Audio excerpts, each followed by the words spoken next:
আসসালামু আলাইকুম প্রিয় ভাই বোনেরা, আমার আঙ্কেল আন্টিরা সবাই কেমন আছেন? আশা করছি অনেক ভালো। আলহামদুলিল্লাহ রাব্বিল আলামিন, আপনাদের দোয়া আল্লাহর অশেষ রহমতে আমিও ভালো আছি, সুস্থ আছি। আজকের ব্লগটা শুরু করলাম রাত থেকে। এখানে দেখতে পাচ্ছেন গরুর মাংসের কিমা আমি কিছু ভেজে নিলাম। তো এখানে চলে আসলাম রাতের খাবার বানাতে। আজকে বানাবো হচ্ছে গরুর মাংস দিয়ে মেনাগিস বানাবো। তো আমি ডোটা করে নিচ্ছি সেম পিৎজার ডোটা যেভাবে করে সেম ওইভাবে করে তারপর আমি রাতের জন্য খাবার বানাচ্ছি। আজকে ওইভাবে কোনো প্ল্যান ছিল না, তারপরেও করতেছি। হঠাৎ করে বাসায় মেহমান চলে আসলো। তাদেরকে আসলেই বাহিরের খাবারটা অনেকে পছন্দ করে, আবার অনেকে করে না। যেমন মুরব্বি যারা আছে তারা একদমই বাইরের খাবারটা পছন্দ করে না। আর যারা বেশিরভাগই মেহমান কিন্তু ওনাদের দেশের মানুষ, কেউ আছে সৌদির, কেউ আছে ইয়ামান, এরকম। তো ওনারাই আর কি বাহিরের খাবারটা একদম পছন্দ করেন না, তাদের জন্যই করা আরও বেশিরভাগ। তো ম্যাডাম বলছিল যে অন্য কিছু করার জন্য। তো ওনারা বলতেছে যে না, অন্য কিছু বলতে যেমন আছে না পাস্তা রান্না করা, তারপর মাংস ভাজা বা খাসির মাংস পোড়া পোড়া করা, এরকম বলছিল ম্যাডাম করার জন্য। তো আমি ভাবছি যে পরে আমি বললাম যে যেহেতু উনি হালকা খাবার চাইতেছে, তাহলে আমি এক কাজ করি, মেনাগিস বানাই, এটা দিয়ে বাচ্চারাও খেতে পারবে, ওনারও পারবে। পরে ওই মুরব্বী লোকটা বুঝতে পারছে মেনাগিস, পরে হ্যাঁ তুমি এটাই করো। তো আমিও খুশি হয়ে গেলাম, আলহামদুলিল্লাহ। আসলে এই কিছু কিছু কাজ এটা করা কিন্তু এত সহজ না। মাংস ভিজাতে, তারপর ভাজতে, মশলা দিয়ে কষানো, মানে হালকা হালকা মশলা দিয়ে ভাজা, পেঁয়াজ পেঁয়াজ কেটে, তো এরকম করাও কিন্তু এত সহজ না। আর আটার ডোটা করাও কিন্তু এত সহজ না। একদম সব কিছু পরিমাণ মতো দিতে হয়, দিয়ে তারপর বানাতে হয়। আর এদিকে আমি দেখছেন মেনাগিস অলরেডি বানানো শুরু করছি। তো তাই একটু তাড়াহুড়া করতেছি, কারণ বাচ্চারাও ঘুমিয়ে যাবে, কালকে স্কুল আছে। তো ওদের জন্য আমি আরও বেশিরভাগ করতেছিলাম, তাড়াহুড়া করতেছিলাম। তো আলহামদুলিল্লাহ রাব্বিল আলামিন। তো এদিকে আমি কয়েক পিস বানিয়ে নিলাম। এদিকে অলরেডি বড় মেয়ে চলে আসছে, মেজো মেয়ে এসে বলতেছে যে আমার অনেক খিদা লাগছে, আমাকে খাবার দেও। তো চাইছিল চিকেন করার জন্য, মানে চিকেন ভাজার জন্য। আর আমি বলতেছি না মা, এখন করো না, কারণ আমি এখন খাবার অলরেডি বানাইছি। তো আমরা মানে মাঝে মধ্যে কথার ক্ষেত্রে ওরাও অনেক মানে আরবিয়ানের ভাষাতে ওনারা মাঝে মধ্যে মেয়েকে কথায় কথায় বোনও বলে ফেলে যে এমন করিস না বোন রে, এমন করিস না। আমার ম্যাডামের কথা শুনলে অনেক হাসি পায় মাঝে মধ্যে। মেয়েরে বলে যে বোন রে এরকম করিস না, আবার বাপে আবার বলতেছে মেয়েরে বাইরে এরকম করিস না। মানে ওনাদের বাসায় মাঝে মধ্যে হাসি ওঠে, তখন বাচ্চারা হাসি আর কয় দেখো বাবাই কী কয়। সত্যি কথা, আরব দেশে না আসলে কখনো বুঝতাম না এত ভালো, মানে ভালো মন্দ। আসলে আল্লাহ পাক অনেক কিছু বোঝার তৌফিক দিল, আলহামদুলিল্লাহ রাব্বিল আলামিন। এই তো এখানে সবগুলো বানাই নিলাম, এই যে দেখেন সবগুলো এরকম অনেক সফট হয়েছে। এই যে অনেক সফট, এই যে দেখতে পাচ্ছেন। তো যাই হোক, এখন উপরে দিয়ে আসবো, সবাই খাবে। আমি কেন হটপটে রাখলাম, কারণ এই রুটিগুলা ঠান্ডা হইলে একটু শক্ত শক্ত হয়ে যায়, তার জন্য হটপটে রাখছি। আর ওনারা সব কিছু গরম গরম খেতে অনেক পছন্দ করে। আর এদিকে আমার জন্য আর ওগুলি বানাই নেই, আমার জন্য রুটি বানাইলাম। এই রুটিটা অনেক টেস্ট, এভাবে কইরা যদি মাংস দিয়ে খাওয়া যায় অনেক ভালো লাগে।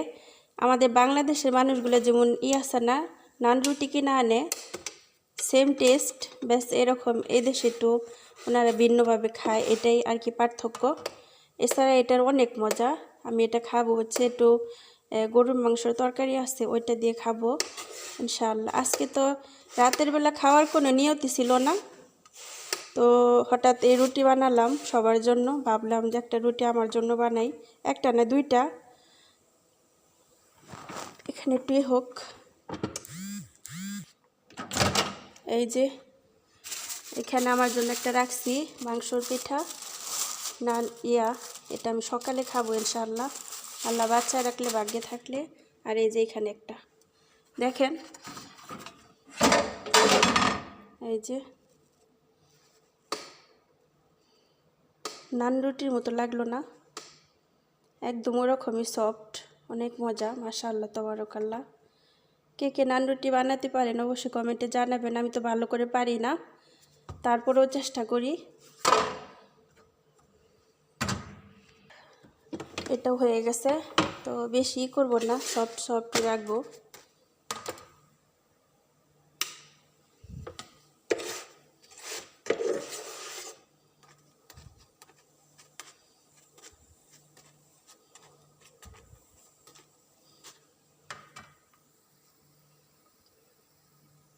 কিছু এগুলি পরিষ্কার করব, পরিষ্কার করে তারপর চলে যাব ঘরে ইনশাআল্লাহ। তো ওনাদের জন্য যে খাবার বানাইছিলাম ওগুলো সব দিয়ে আসলাম উপরে। তো এখানে আমি একটু তরকারি ছিল, এই যে একটু গোশতের তরকারি ছিল, এই যে গরুর মাংস, এই যে একটু গোশত ছিল। আমি বলছিলাম একটু তরকারি আছে ওইটা দিয়ে আমি খাবো, তো রান্না করছিলাম, আপনাদের সাথে শেয়ার করা হয় নাই। তো এখন এটা দিয়ে রুটিগুলো খাবো, এই আর কি। এই তো একদম নান রুটির মতো হয়েছে। তো নান রুটি বলি আমি। তো অনেক দিন পর গরুর মাংস দিয়ে নান রুটি খাবো, আলহামদুলিল্লাহ রব্বিল আলামিন।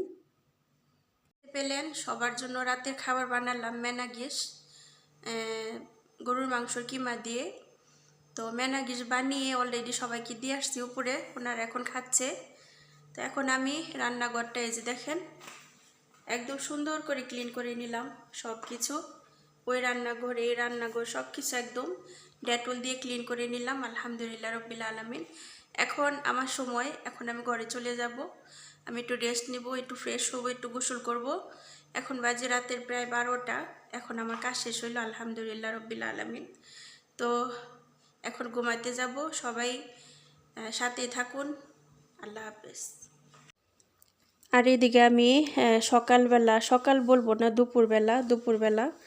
তো দুপুরবেলা আমি সকালবেলা ঘুম থেকে উঠে কিন্তু বাসা বাড়ির অনেক কাজকর্ম আমি করছি। সাপ্তাহিক কিছু কাজ ছিল, ওই কাজগুলো করতে গেলে না আমি আর কোনোভাবে ভিডিও শেয়ার করতে পারি না। তো আলহামদুলিল্লাহ রব্বিল আলামিন। তো সাপ্তাহিক কাজকর্ম করে তারপর আমি দুপুরে রান্নায় চলে আসলাম। তো আজকে ভাবছি যে অনেক কিছু রান্না করব। তো ম্যাডাম বলতেছে রেহানা এত কিছু রান্না করো না, আজকে আমরা বাইরে খাবো।